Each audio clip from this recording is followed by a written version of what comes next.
Everyone, कैसे हो आप सभी का एक बार फिर स्वागत है आपके अपने यूट्यूब चैनल लेट्स क्रिकेट पर। आज का क्लास हमारा फ्रेंड्स संसाधन प्रबंधन से जुड़ा रहेगा, जो होम साइंस के टीजीटी पीजीटी एग्जाम के लिए बेहद हेल्पफुल रहेगा। आज का क्लास देखते हैं। पहला क्वेश्चन है आज का हमारा, निम्नलिखित में से कौन सा औपचारिक विधि नहीं है? इन चारों ऑप्शन में से बताइए फ्रेंड्स कि कौन सा औपचारिक विधि नहीं है। ए ऑप्शन में दिया है मैक्रो मोशन विधि, बी ऑप्शन में है मेमो मोशन विधि, सी ऑप्शन में स्टॉप वॉच और डी ऑप्शन में है प्रोसेस चार्ट। तो फ्रेंड्स, माइक्रो मोशन विधि और memo motion, stop watch, process chart में से कौन सा औपचारिक विधि नहीं है? तो फ्रेंड्स, प्रोसेस चार्ट है वह औपचारिक विधि के अंतर्गत नहीं आता, जबकि A B C micro motion और मेमो मोशन विधि, स्टार वॉच, ये सभी औपचारिक विधि में शामिल हैं। तो इसका डी ऑप्शन सही पहले नंबर क्वेश्चन का।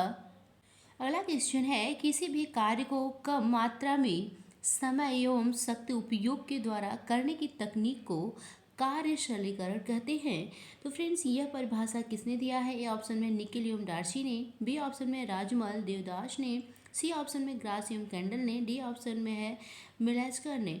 तो फ्रेंड्स, किसी भी कार्य को कम मात्रा समय एवं शक्ति उपयोग के द्वारा करने की तकनीक को सरलीकरण कहते हैं। यह दिया किसने है? तो यह दिया किसने है फ्रेंड्स? निकिल एवं डार्सी ने। किसने दिया है? और फ्रेंड्स, काम करने की सबसे आसान विधि ही क्या कहलाती है? सरलीकरण कहलाएगी। ठीक है, तो इसका ए ऑप्शन सही है। चलिए नेक्स्ट क्वेश्चन देखते हैं। अगला क्वेश्चन है, मल्टीमैन चार्ट की विशेषता नहीं है। बताइए फ्रेंड्स, इस चारों ऑप्शन में मल्टीमैन चार्ट की विशेषता नहीं है। देखिए, पेन पेंसिल चार्ट में तो हम लोग पढ़ते ही हैं चार, तो ये है पेन पेंसिल से जुड़ा मल्टीमैन चार्ट। बी ऑप्शन, एक समय में कई व्यक्ति का मूल्यांकन करना, तो ये मल्टीमैन है ही, तो एक समय में कई व्यक्तियों का मूल्यांकन कर सकता है। यह एक घरेलू अध्ययन है। ठीक है फ्रेंड्स, एकल अध्ययन है। और बी ऑप्शन घरेलू विधि है। तो मल्टीमैन चार्ट जो है यह फ्रेंड्स क्या है? घरेलू विधि है, जबकि एकल अध्ययन नहीं करता है। ठीक है, तो इसका सी ऑप्शन सही है। अगला क्वेश्चन है चौथे नंबर का, निम्नलिखित में से कौन सा कार्य सरलीकरण की वैज्ञानिक विधि है? बताइए फ्रेंड्स, कार्य सरलीकरण की कौन सी वैज्ञानिक विधि है? चारों ऑप्शन में से ऑपरेशन चार्ट, पाथवे चार्ट है, सी ऑप्शन में मल्टीमैन चार्ट और डी ऑप्शन में है साइक्लोग्राफ। तो कौन सा इसमें से कार्य सरलीकरण की वैज्ञानिक विधि है? देखिए फ्रेंड्स, कार्य सरलीकरण की दो विधियां हैं। एक है औपचारिक, ठीक है, एक औपचारिक है, एक पेन पेंसिल है। अभी हम लोग आगे पढ़ें तो औपचारिक में फ्रेंड्स वैज्ञानिक आते हैं। ठीक है, कौन से आते हैं? वैज्ञानिक। और इसमें घरेलू आते हैं। ठीक है, इसमें घरेलू आएंगे। तो ऑपरेशन चार्ट किससे जुड़ा है? पेन पेंसिल से। पाथवे चार्ट ये भी जुड़ा है पेन पेंसिल से। अभी आगे पढ़े मल्टीमैन चार्ट, ये भी पेन पेंसिल से ही जुड़ा था। सब घरेलू में आएंगे। जबकि साइक्लोग्राफ ये किस में आएगा फ्रेंड्स? तो ये वैज्ञानिक विधि में आएगा, साइंटिफिक। तो कार्य सरलीकरण की वैज्ञानिक विधि कौन सी है? तो ये डी ऑप्शन इसका सही है फ्रेंड्स। अगला क्वेश्चन है, जब गृहिणी किसी कार्य में पेपर प्लेट अथवा पत्तल आदि का प्रयोग करती है तो वह मानवीय मुंडल के अनुसार वो परिवर्तन कौन सा प्रयोग कर रही है? पहले ऑप्शन में दिया प्रथम परिवर्तन का, बी ऑप्शन में नवा परिवर्तन, सी ऑप्शन में द्वितीय परिवर्तन, डी ऑप्शन में है तृतीय परिवर्तन। तो फ्रेंड्स, परिवर्तन का वर्ग किसने दिया है? देखिए इसी में दे दिया है, मार्विन मुंडल ने दिया है। तो जब गृहिणी किसी कार्य को करने में पेपर प्लेट और अथवा पत्तल का प्रयोग कर रही है और वह मुंडल के अनुसार कौन सा परिवर्तन प्रयोग कर रही है? तो फ्रेंड्स, ये तृतीय परिवर्तन का प्रयोग कर रही है, क्योंकि उत्पाद में परिवर्तन हो रहा है। किस में हो रहा है? उत्पाद में परिवर्तन हो रहा है। उत्पाद में परिवर्तन यह तृतीय परिवर्तन कहलाता है फ्रेंड्स। तो मानवीय मुंडल के अनुसार गृहिणी कौन से परिवर्तन कर रही है? तृतीय परिवर्तन तो कर रही है। तो इसका डी ऑप्शन सही है फ्रेंड्स। अगला क्वेश्चन देखते हैं। अगला क्वेश्चन है, अनुग्रह दान कहते हैं। बताइए अनुग्रह दान किसको कहेंगे? ए ऑप्शन में है पेंशन, बी ऑप्शन में है रॉयल्टी, सी ऑप्शन में है ग्रेच्युइटी और डी ऑप्शन में है पैतृक संपत्ति। तो फ्रेंड्स, अनुग्रह दान कहते हैं किसको? ग्रेच्युइटी को। फ्रेंड्स, अगर हम कोई नौकरियां कर रहे हैं काम को, उसमें थोड़े थोड़े हमारे पैसे कटते नहीं है ना, उसके बाद जब हम रिटायरमेंट हमारा होता है उसके बाद जो पैसा मिलता है, ठीक है, वही अपना ही वेतन कटा हुआ मिलेगा और उसमें थोड़ा पैसे और सरकार डाल देगी, तो उसी को कहेंगे ग्रेच्युइटी। और रॉयल्टी बुक लिखने पर फ्रेंड्स, ठीक है, बुक जब लिखा जाता है, लिखने पे सरकार द्वारा पैसा या उपहार दिया जाता है, उसको कहेंगे रॉयल्टी। तो इसका सी ऑप्शन सही है फ्रेंड्स। अगला क्वेश्चन है, देखिए निम्न आय के स्रोत में कौन सा नहीं है, इसमें से बताइए फ्रेंड कि आय का स्रोत नहीं है। ए ऑप्शन है महंगाई भत्ता, ठीक है, महंगाई भत्ता, नगर भत्ता, प्रशिक्षण भत्ता, और डी ऑप्शन में है आयु भत्ता, ठीक है। कौन सा है फ्रेंड्स? आयु भत्ता।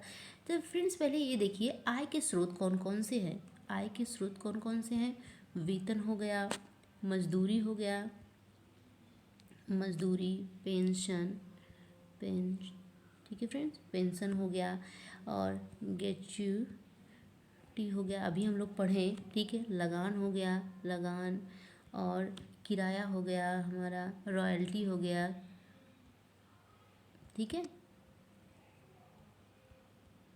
रॉयल्टी हो गया, उपहार हो गया, ये सब क्या है? ये सब आय के स्रोत हैं, ठीक है, भत्ता हो गया, ठीक है, ये सब क्या है?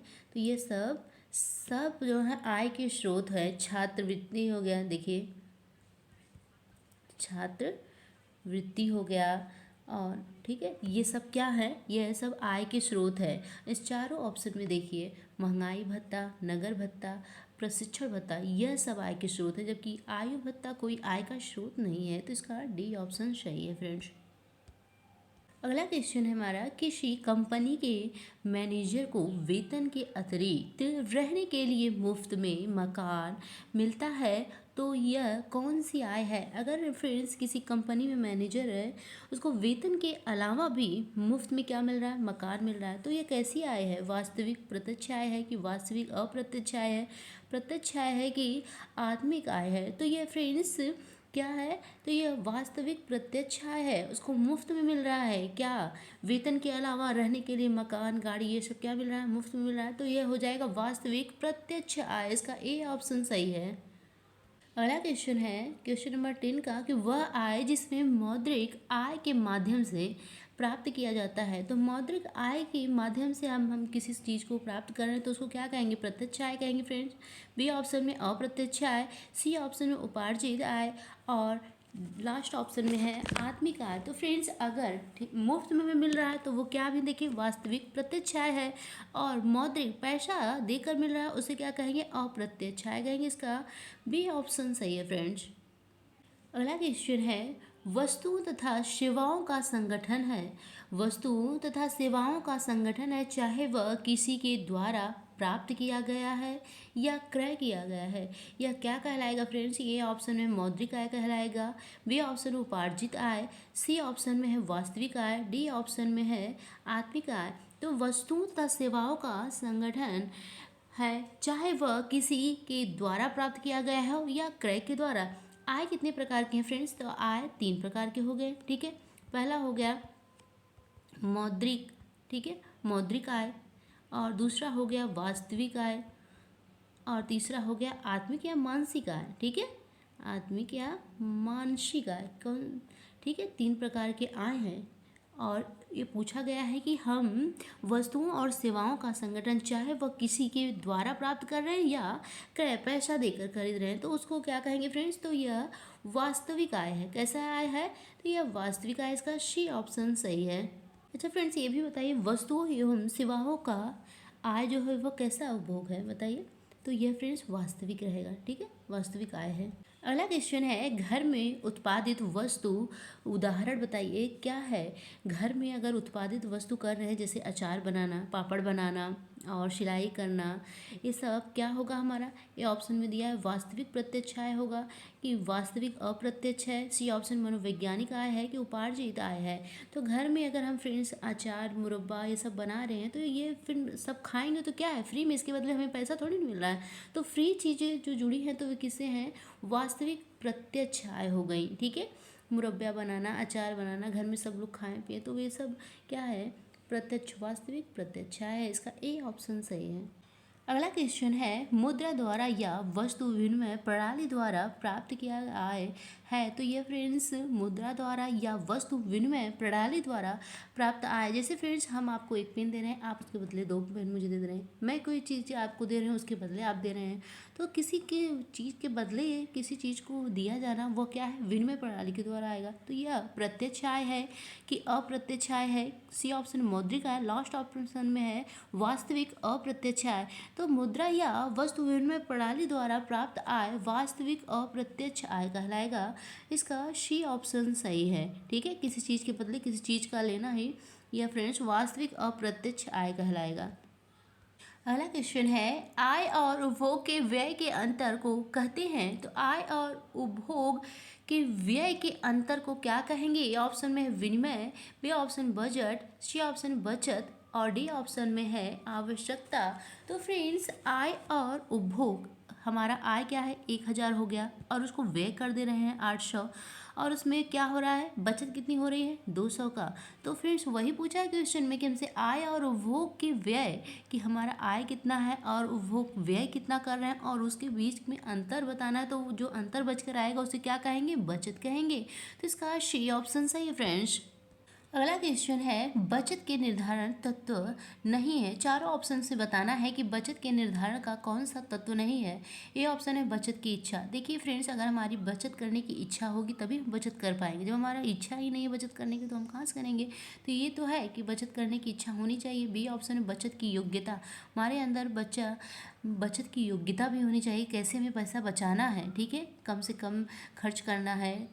और सी ऑप्शन में है बचत का प्रबंधन और डी ऑप्शन है बचत की सुविधा। ठीक है, बचत करने की सुविधा भी होनी चाहिए। पर फ्रेंड्स बचत के निर्धारण का तत्व नहीं है कि बचत का प्रबंधन, ये निर्धारण तत्व नहीं, इसका सी ऑप्शन सही है। बाकी बचत की इच्छा, बचत की योग्यता, बचत की सुविधा या बचत निर्धारण के तत्व हैं, बचत का प्रबंधन ये नहीं है फ्रेंड्स। अगला क्वेश्चन है खाता जिसमें प्रतिमाह एक निश्चित धनराशि जमा कराई जाती है उसे क्या कहेंगे। खाता जिसमें प्रतिमाह क्या है फ्रेंड्स, प्रतिमाह निश्चित धनराशि जमा कराई जाती है उसे ए ऑप्शन में चालू खाता कहेंगे, बी ऑप्शन में है निश्चित अवधि खाता और सी ऑप्शन में है गिर बचत खाता, डी ऑप्शन में है आवर्ती जमा खाता। तो इसको फ्रेंड्स क्या कहेंगे, आवर्ती जमा खाता कहेंगे। जिस खाते में हम प्रति माह एक निश्चित धनराशि जमा कर रहे हैं उसको आवर्ती जमा खाता कहेंगे। ठीक है, उसका डी ऑप्शन सही है। अगला क्वेश्चन है व्यापारिक वर्ग के लिए सबसे उपयुक्त खाता कौन सा है, बताइए चारों ऑप्शन में से कि व्यापारिक वर्ग के लिए सबसे उपयुक्त खाता कौन सा है। ऑप्शन में बचत खाता, बी ऑप्शन में चालू खाता और सी ऑप्शन में निश्चित खाता, डी ऑप्शन में सभी। तो व्यापारिक वर्ग के लिए सबसे उपयुक्त खाता होता है चालू खाता। इसमें फ्रेंड्स लेन देन करने में सुविधा रहती है और ये फ्रेंड्स लेन देन चाहे जितनी बार कर सकते हैं इसमें, पर इसमें ब्याज नहीं मिलता है। ठीक है, इसका व्यापारिक वर्ग के लिए सबसे उपयुक्त खाता हो गया चालू खाता, इसका बी ऑप्शन चाहिए फ्रेंड्स। अगला क्वेश्चन देखते हैं। अगला क्वेश्चन है किसी व्यक्ति की वास्तविक आर्थिक स्थिति का पता चलता है। तो कैसे फ्रेंड्स हम किसी व्यक्ति की वास्तविक आर्थिक स्थिति का पता लगा पाएंगे। तो ए ऑप्शन है चेकबुक देखकर, बी ऑप्शन है पासबुक देखकर, सी ऑप्शन में है एटीएम से और डी ऑप्शन में सभी से।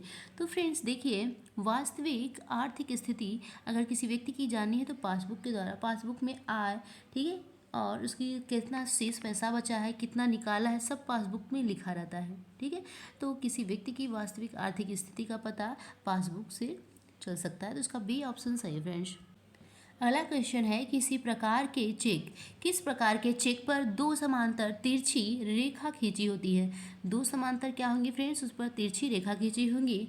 तो फ्रेंड्स वह चेक, ठीक है, क्या कहलाएगा, वाहक चेक है कि आदेशक चेक है, सी ऑप्शन रेखांकित चेक है, डी ऑप्शन यात्री चेक है। तो किसी प्रकार के चेक पर दो समांतर तिरछी रेखाएं खींची होती हैं। तो फ्रेंड्स रेखांकित चेक पर दो समांतर रेखाएं खींची होती है, इसका सी ऑप्शन सही है। अगला क्वेश्चन है डाक खाना की सुविधा नहीं है। तो डाक खाना की सुविधा नहीं है फ्रेंड्स, बताइए किसान बही और एनएससी दोनों। तो फ्रेंड्स देखिए, डाक खाना की सुविधा दोनों है, ठीक है, किसान भाई है और एनएससी भी है, जबकि सुविधा नहीं है तो उपरोक्त में से कोई नहीं, डी ऑप्शन इसका सही हो जाएगा। अगला क्वेश्चन देखते हैं। अगला क्वेश्चन है, ऐसा चेक जो कटा फटा हो तथा बैंक भुगतान से मना कर दे क्या कहलाएगा वो। तो ऐसा चेक क्या कहलाता है जो कटा फटा हो और बैंक उसका भुगतान ना करे। इसका ए ऑप्शन में दिया है विकृत चेक कहलाएगा, बी ऑप्शन में निसार चेक, सी ऑप्शन में है सीमित चेक और डी ऑप्शन में अप्रतिष्ठित चेक। तो ये फ्रेंड्स ऐसा चेक जो क्या हो, कटा फटा हो और बैंक भुगतान करने से मना कर दे तो ऐसा चेक कहलाएगा विकृत चेक कहलाता है। इसका ए ऑप्शन सही है फ्रेंड्स। अगला क्वेश्चन देखते हैं। अगला क्वेश्चन है, यदि चेक जारी होने की स्थिति से 3 महीने के अंदर भुगतान प्राप्त नहीं किया जाता है तो वह चेक कहलाएगा। तो अगर फ्रेंड्स चेक जारी हो गया है और तिथि के 3 महीने के अंदर भुगतान प्राप्त नहीं कर रहा है तो ऐसे चेक को क्या कहेंगे। ए ऑप्शन में निसार चेक कहेंगे, बी ऑप्शन में कोरा चेक, सी ऑप्शन में विकृत चेक और डी ऑप्शन में है उत्तर तिथि चेक। तो ऐसे चेक को निसार चेक कहते हैं। इसका ए ऑप्शन सही है। अगला क्वेश्चन है, चेक की वैधता कितने दिन की होती है। तो चेक की वैधता कितने दिन की होती है। ए ऑप्शन में 6 माह की, बी ऑप्शन में 3 माह की, सी ऑप्शन में 2 माह की, डी ऑप्शन में है 8 माह की। तो फ्रेंड चेक की वैधता कितने दिनों की होती है, 3 माह की होती है, ठीक है, 90 दिन की। अगर 90 दिन के बाद हम चेक ले जा रहे हैं तो वही फ्रेंड्स आगे क्वेश्चन किया है ना, निसार चेक कहलाएगा, ठीक है, उसकी वैधता खत्म हो जाती है तो उस चेक को क्या कहेंगे, निसार चेक कहेंगे। पर चेक की वैधता कितनी होती है, कितने दिनों की, 90 दिन या 3 माह की होती है। इसका बी ऑप्शन सही है फ्रेंड्स। अगला क्वेश्चन है और लास्ट क्वेश्चन इस वीडियो का फ्रेंड्स, चेक की वैधता को कब फ्रेंड्स 6 माह से घटाकर 3 माह कर दिया गया। तो फ्रेंड्स पहले क्या था, चेक की वैधता कितनी थी, 6 माह थी। अब प्रेजेंट टाइम में फ्रेंड्स इसे घटाकर कितना कर दिया गया, 3 माह कर दिया गया। और ये कब किया गया था, 5 मार्च 2018 में, कि 1 अप्रैल 2012 में, 4 दिसंबर 2015 में, लास्ट ऑप्शन है 10 जनवरी 2002 में। तो चेक की वैधता 6 माह से घटाकर 3 माह कर दिया गया था 1 अप्रैल 2012 को। कब किया गया था, 1 अप्रैल 2012 को कर दिया गया था, किसके द्वारा, आरबीआई के द्वारा। ठीक है फ्रेंड्स, इसका बी ऑप्शन सही है। और कैसा लगा आज का क्वेश्चन, आई हो आप सभी को फ्रेंड पसंद आया होगा। तो जुड़ने के लिए लाइक और सब्सक्राइब करना मत भूलिएगा और फ्रेंड्स कमेंट भी कीजिएगा कैसा लगा आज का क्वेश्चन हमारा। बाय।